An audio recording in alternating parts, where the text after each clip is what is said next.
তুমি এখনো ঠিক মতো নয়নাকে দেখতেই পারলে না। এখন তোমার যদি নয়নাকে দেখে পছন্দই না হয় তাহলেই তো বিপদ। ছোট সাহেব, না না না না না, আমি কোনো কথা শুনবো না। আমি যখন বলেছি তোমাকে কফি খেতেই হবে, আরে আমি তো বলছি, আপত্তি কোথায়? এটা ঠিক হবে না। বুঝতে পেরেছি, আমি পরিষ্কার বুঝতে পেরেছি যে তুমি ধরা পড়ে গেছো। এর মধ্যে তুমি কোনো চিনি দাওনি, তার বদলে গাদাখানে কফি দিয়ে তুমি এটাকে তেতো করে ফেলেছো। ভালো, খুব ভালো।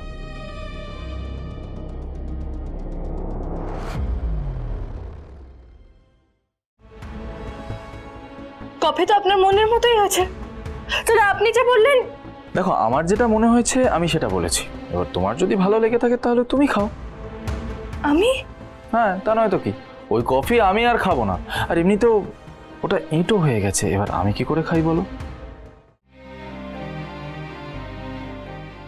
মা, সত্যিই তো ছোট সাহেব, আমার না ভুল হয়ে গেছে, আমাকে ক্ষমা করে দিন। আমি আমি বুঝতে পারিনি।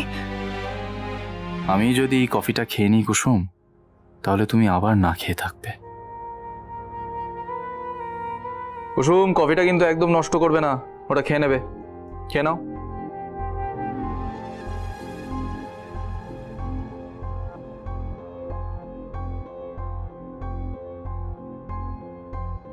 এটা আবার কার কফি? ঈশান সাহেবের। আপনি এই কফিটা খেয়ে নিন, আমি ওনার জন্য বানিয়ে ওনাকে দিয়ে দিচ্ছি। না, এই মুহূর্তে আমার কফি খেতে ঠিক ইচ্ছে করছে না। আমি একটু চা খাবো। চা খাবেন? কিন্তু আপনি তো চা। জানো তো কুসুম, কাল নয়না সঠিক সময়ে চায়ের পাতা ভিজিয়ে আমাকে একটা দুর্দান্ত চা সার্ভ করেছিল। আমি ওর হাতের বানানো চায়ের ফ্যান হয়ে গেছি।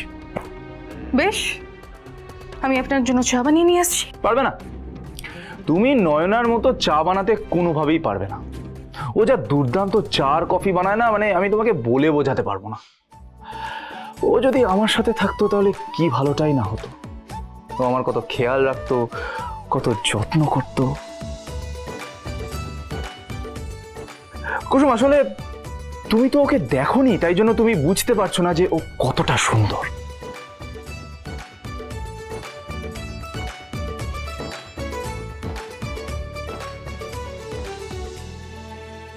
নয়নার দিকে তাকালে মনে হয় সময় থমকে গেছে। ওর হাসি মুখটা দেখলে বারবার ওর কাছে ফিরে যেতে ইচ্ছে করে আমার।